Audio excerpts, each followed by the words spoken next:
Thank you very much for welcoming me here at the Filmteractive Festival. I really like the title of this festival, and I have to admit I feel a bit like a wild card here because I don't come from film at all, but from media art and interactive art. So I do hope that some of the things that I say here are interesting to you. I'm also speaking on behalf of Laurent Mignonon, who is my partner, and we are producing interactive artworks since around 25 years together. We are both professors at the University of Art in Linz in Austria, and maybe some people here know the Ars Electronica Festival, which is has a very long tradition in media art, and since around 30 years produces and shows and also awards media artworks in the area of animation, interactivity, sound works, and many kind of cross-media works. What I would like to do today is to show you two new works, actually 3 new works that we produced in the last years. And if you're interested in this kind of work we are doing, I also have 2 DVDs here, which I can hand out later. So if you like it, to see other works that we did previously, they are on the DVD or also on the website. So what I would like to show you today is a new work, which I think has some connection to this festival. It's called Escape. And it's an interactive installation that one could call somehow expanded cinema, but it's also inspired by experimental poetry. And maybe expanded cinema doesn't need to be explained here in this context. I'm sure there's lots of people who have know-how about this. But what's interesting to the interactive art discussion is that I think, and we have the privilege that Professor Kluczynski is here today, and he knows much about this whole history of connection between interactive art and expanded cinema. And I think what's interesting to interactivity is that a lot of roots of ideas of interaction and expanding the screen can be found already in expanded cinema. And I'm sure people know Jean Youngblood, who wrote a book in the 70s about this kind of alternative cinema. And probably many people also know the Stan van der Beek's Moviedrome, where already artists experienced some new formats of how to extend the screen and project it, for example, onto a kind of bubble building, a spherical theater where people could lay down, experience movies all around them. And this kind of multimedia floating images was something that artists already in the 60s and 70s explored, and what media artists are also still doing today. There is also Werner Nekes, a guy from Germany, who also made this kind of first interactive movies where a scene of policemen was shot, and then suddenly in the audience the light was switched off, and viewers started to have to use lighters to look around in the room, and they became part of the story. So this kind of idea of involving the audience into the movie is something that I think has been inspiring artists since a long time. Or maybe also Paul Scharitz's work, who also said that he wants to work towards a completely new conception of cinema by involving the audience. Or probably you also know Caroline Schneemann's work that's combining dance and also kinetic theater pieces with performance and film. So artists have already worked in this kind of cross-media disciplines, or trying to cross-media since the 60s and 70s, or maybe even earlier. Here also a famous Austrian artist who probably is known here as well in the area of expanded cinema, Wally Export. Maybe you know the Tap and Tast cinema that she did with Peter Weibel, where she installed a kind of box around her naked body, and then people could put their hands into the holes of the box and touch her breasts, which was for her a sort of way of expanded cinema. Here this work is maybe slightly different, but makes a nice link to interactive art. It's called Ping Pong, a movie for playing. And here you see a shot here that the user had to play ping pong with the screen and try to interact with the screen by using a ball that was projected on the screen. So this being from 1968, I think is a very early form of interactive artwork, you could say, that tried to combine film and interactivity. Or here, I'm now switching slightly. Let's make a mind shift to experimental literature, and I hope later this sort of radical change now of topic makes sense to you. We got inspired by experimental literature, and probably you also heard about Mallarmé and Morgenstern and Apollinaire, who already used text in a very open way. To use the sort of placement of the text as part of the artistic message and conveying meaning by the way the text is presented. For example, here a very nice picture of the Eiffel Tower that is kind of connecting to the meaning of the text, is also connected to the way the text is presented. So the subject and meaning of the text are also corresponding of the images. Or here in the historical avant-garde, Christa Sommerer, for example, a famous Dadaist, also played with the new arrangement of text and how to create random poetry and experimental typography, ideas that later William Burroughs and Brian Giesing also took up in the cut-up techniques. You see an example here. So this idea of mixing media, may it be text or images, in a new kind of creation of a new poetic act is something that we see reappearing in many art movements. Here a very interesting group from Vienna called the Vienna Group, that created a sort of expanded poetry in the 60s. It's a group of H.C. Artmann, Gerhard Rühm, Oswald Wiener, Konrad Bayer, and Friedrich Achleitner. And they had this kind of really radical idea that the poetic act can be anything, that you don't even have to make any written or spoken word to make this happening or this event to be a poetic act. And here you see an instance of a performance called Literary Cabaret from April '59 in Vienna, where they actually smashed a piano on stage. People drove in with a motorcycle.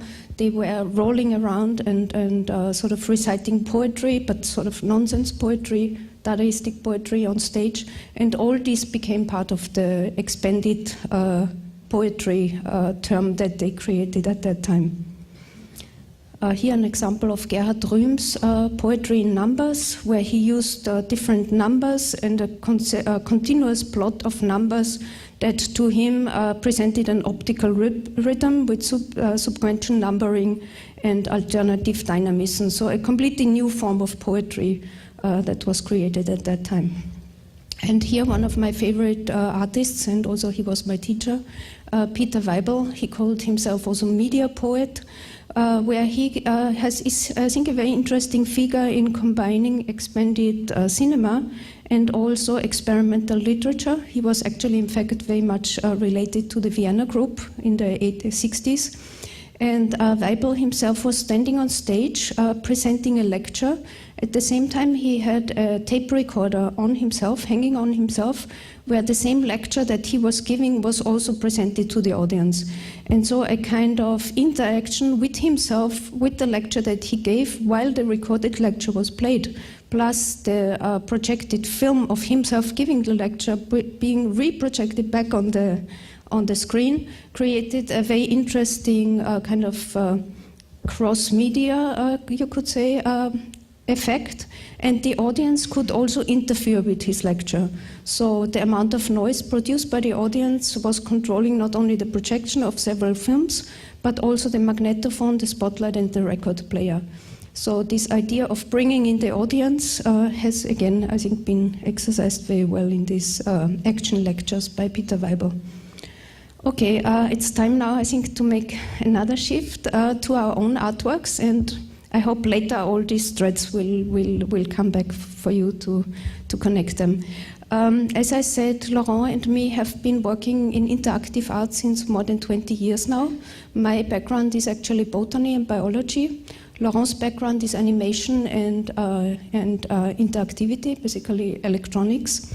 And the first installation that we did was in '92, where I think you still see very much my biology influence. And in this case, we connected plants to a computer.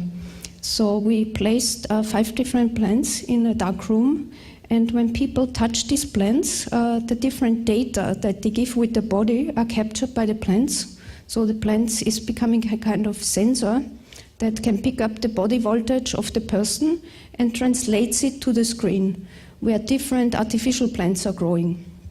And as a result of this, the users, when they touch the plants in the installation, can start to grow artificial plants that are in a way a representation of their individual interaction with the real plants. That was, of course, in the 90s a bit of a crazy idea because nobody did such kind of interactive systems using living organisms as interfaces. However, I think today this idea of that anything can become an interface is becoming quite popular. So let's just, okay, see this a bit old, long time ago. Plants capture this tension and give it through an interface to the computer, and on this big screen in front of you, virtual plants will start to grow. Without the people, this work would not exist or would not function. As Christa and Laurent explain it, a plant can pick up the natural electricity in your body when you touch it or even approach it. Transducers near the plant's roots detect that human-to-plant charge and relay it to a graphics computer. The computer then generates and projects images of the plant. You touch the fern, the bush, the ivy, or the tree, and you create images. Touch the cactus, and this virtual garden is erased. The plant itself is a sort of antenna which has its own voltage, but is also capturing the voltage of people outside or the whole environment around. By the approach and the contact of a viewer's hand to a real plant, the viewer can regulate in real time the process of this virtual growing on a high-resolution 4x3 meter video screen. During the growing process, the viewer can direct the size of the plant, modify the rotation, can change the colors,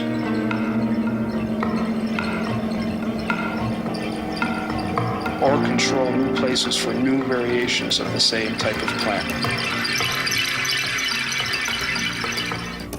Okay, I will stop here in the interest of time, but I think what I wanted to point out here is our interest at that time. That was a combination, as I said, from our different backgrounds in biology, botany, and also electronics and animation, to actually go beyond the pre-created images and have a kind of algorithmic idea where the images that appear on the screen are actually caused by a computer program that takes the input parameters of the user's interaction and then grows or forms these images as a representation of that interaction scenario.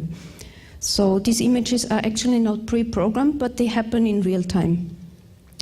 This is an idea that we later, this is about 10 years later, and there were many other artworks in the meantime, but just to give you a kind of connection, tried with a work called The Living Room, where we had the chance to make a very large installation in an exhibition in Sweden. And here hidden microphones were placed on the ceiling of the room. And as users went into that space, the microphones tried to detect what people said. And some speech recognition system detected keywords of those conversations, pulled them on the screen. And as users were putting their hands onto the large, each 5 by 6 meter screens, 4 screens all around, they could actually interact with these keywords and download corresponding images from the internet. So it was a kind of image browsing system, live image browsing system, where all the content was not really pre-programmed at all, but directly tapped into the search engines of the internet. And using your full body, you could actually interact with this content. So again, this element of random, element of user controlled, but at the same time, some sort of escape of control was something that fascinated us. And of course, the whole technology behind of detecting multiple users on a very large interactive screen was something that we developed. Let's now switch to the 3 works that I promised you. They are a combination of media archaeology and experimental poetry. And now I'm coming back to what I said at the beginning. Is an old typewriter from around the 30s. We bought this on the flea market in Linz very cheaply. Actually, right now is a very good time to buy these machines. Nobody needs them. They're completely obsolete because we all have flashy, great computers.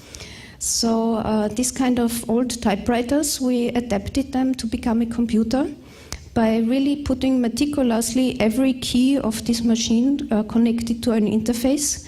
And when the user is typing text on that old typewriter, there's a real paper here on the typewriter, but the paper itself is also a screen. So when you are typing, you start to see text appearing here on the paper. It's projected text, projected via a projection unit.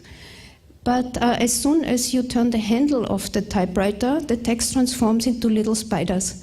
And I just was quite happy that the work we saw before about the fly actually inspired me, and I think there's a bit of a metaphorical link maybe between the fly that we saw before. Anyway, here you are typing text, and as you type, this text becomes alive. And I don't have time to go into this, but there's quite some sophisticated programming behind, where we designed or wrote a genetic algorithm that transforms the text that you're writing into genetic code for the creature. So if you have a specific combination of text characters, this determines how this creature or spider looks, if it's big or small, how many bodies it has, how many legs it has, and ultimately also how it moves. So it's again a kind of a open process of programming where the end result is not predetermined, but the creatures really change their look depending on what kind of text the user is writing. And these creatures are also hungry. They also want to reproduce by eating more text. So if you type more text, more and more creatures will be born. And in a way, maybe I'll show you in the video, you start to become actually responsible for this artificial life of these digital creatures, these little spiders that appear on the paper, that also try to get more and more life and try to reproduce. And we could also say it's a kind of expanded literature where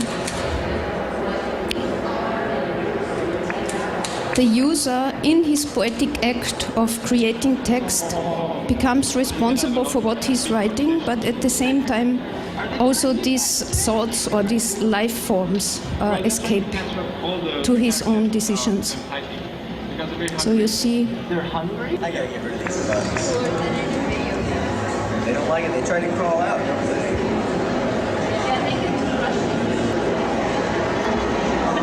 And I didn't mention this, you can also kill the creatures by squeezing them back into the machine, by turning the paper roll of the machine, or even letting them fall off the paper. I also like this scene here a lot. This is some elderly lady somewhere in Cleveland who actually was a typist when she was younger. And as you see me, I never really learned how to type. So you can also see a really cultural difference of people who know how to still use this kind of typewriters. The second installation I want to show you is again using a media archaeological interface, this time a magic lantern. And who knows what a magic lantern is? No? Okay, yes, Richard. Okay, it was invented in 1650 by Christian Huygens, and it's actually the ancestor of all the media devices that we have. It's the ancestor of the slide projector, ancestor of the film projector, and you could say the media devices. And when it was invented, there was this magic lantern showman who were touring around the cities and projecting images, mostly about ghosts, on the walls, and people really completely were fascinated and afraid, and also thought that things become alive through these machines, because they've never seen such kind of optical effects before. What we did, we equipped one of these old magic lanterns with our mobile phone that runs our software, also a mini projector and some sensors. And when you are using this device and project in an installation onto the walls, some different sort of abstract particles appear on the wall. And at one point, if you hold still enough, some faces of children appear. And the whole idea is that with this media device, or this kind of media archaeological device, you are able to explore some sort of mystical, surrealistic space where in a way you become responsible for what you see, but at the same time there's also some kind of algorithm that makes these particles create images that again depend on the way you interact with these images. So you see now that slowly it's quite abstract at times. And I'm not sure if you had the same experience, but when I was a child, for example, I often saw faces in different patterns, just in the carpet or in the wallpaper and so on. So this installation is playing a bit with this, I think, very much human feature that we try to see faces or recognize patterns into rather abstract patterns and recreate the mysticism that also comes from it.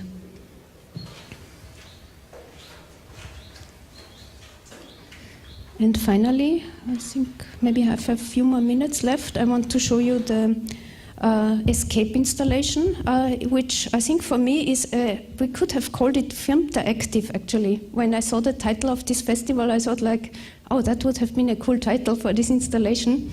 But escape is also fine. It's using an old film projector that has a crank. And when you are turning the crank, you see a fly sitting on an old projection screen that we also found on the flea market. And inside the little projector is a small LCD projector and a sensor that we included. And once you start turning the handle, this fly starts to move around on the screen. And so again, a fly. I don't know, I have to talk to the artist who was doing the fly movie before. I really found it fascinating. In our case, when you are turning the handle, I said the fly was buzzing around, trying to call more flies. And if you are fast enough, turning the handle more and more flies come, a bit like they would have discovered some nutrition. And eventually, more and more flies appear, they are swarming around. And at one point, these flies reproduce and also produce more and more flies. And at one point, text also forms out of these flies. So it's like these texts are actually not like in the other installation where text becomes flies or spiders. Here, the flies become text. And when you're fast enough and keep turning the handle, this text becomes legible. And it's chapter 1 of Franz Kafka, where Gregor Samsa is turning into an insect. And I show you here a small sequence that shows how you actually start to be able to interact with this installation, with this Filmteractive installation. And maybe in comparison to the other works, here there is some kind of pre-formed text. So we always know that it's the text of Kafka, but still the way these flies are reproducing and the way these flies are appearing on the screen and how they move is based on a genetic algorithm. And we had people testing this in the installation in Switzerland, so it takes almost half an hour until you have really read the whole chapter.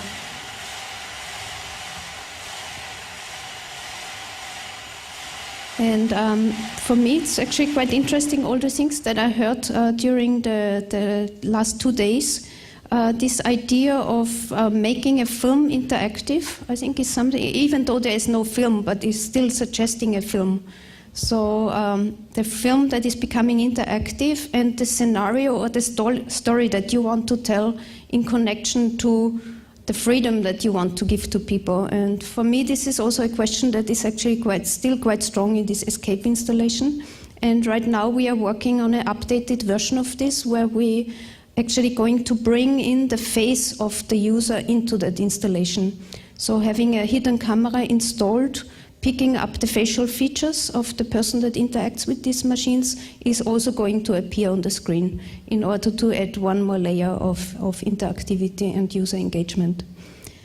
And I'm not sure how I'm doing with the time, but maybe we have time for some questions. Just want to point out that we had last year a really nice exhibition in Lashnia Art Center, Contemporary Art Center in Dansk, organized by Richard Kluczynski, who is here. And also there is, I think Richard told me there's a book about our artwork here in the library. So if you're interested in finding out more, please have a look there. And also, I have a few flyers from our study department here. So if you're interested in learning or sending us some students who want to learn how to make interactive artworks and learn about interface design, please send them over to Linz, to our university. And I have a few flyers here. So if there's any questions, I'm happy to answer. And again, I apologize if this is something totally unrelated to what you're doing. Mm-hmm.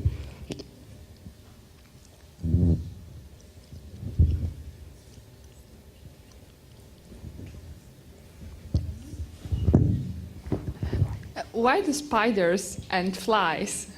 Is it biology? Is it connected to your biology background? Yeah, I think it's a kind of obsession. It's not very logical. Also well, maybe Kafka, yes. Maybe it's because we are very interested in using processes of nature, like evolution, genetic algorithms, the way how to create newness or emergence out of older features, and sort of use processes of nature and try to bring them into the creative process and let users recreate or feel that kind of openness of the creation process based on these genetic algorithms. So maybe insects fit well. Mm-hmm. Thank you very much. That was really interesting. What kind of emotion, if any, are you trying to evoke from your audience when they're playing these, interacting with your art?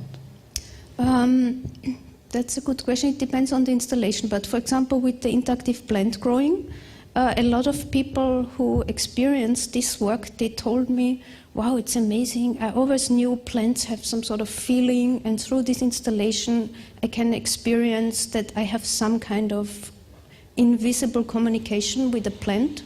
So it's sort of this mystical idea of that you are interacting with a living organism, and then this is translated somehow in this installation and you become aware of it. But on the other hand, I don't want to make it too educational either, so it's more like exploring new forms of interaction with your environment that you would have had not before, maybe. Thank you. But that's a lot of people in interactive art are doing this kind of exploring new interfaces, how to interact with the world and create new kind of stories.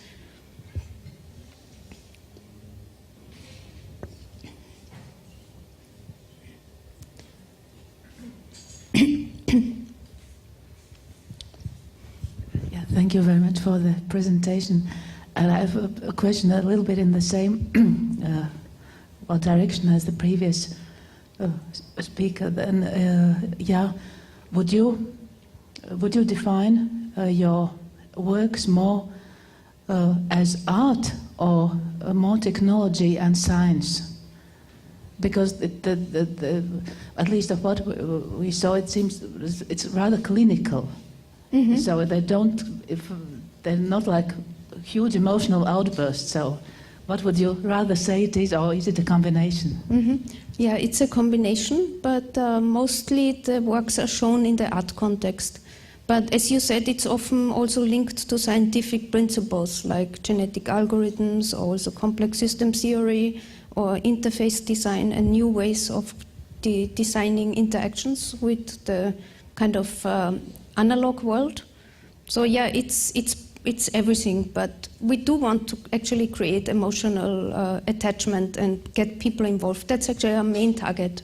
So for us, only it works if people really feel they want to experience these systems and they keep coming back and sort of bring their friends. It's really important, the user feedback. And we often make new versions and iterations if we see it doesn't work, or maybe we don't have the result that we wanted to get, or we get actually new ideas from the audience when they interact with the system and make adaptations. So this feedback of the user is extremely important. Mm-hmm. So thank you very much.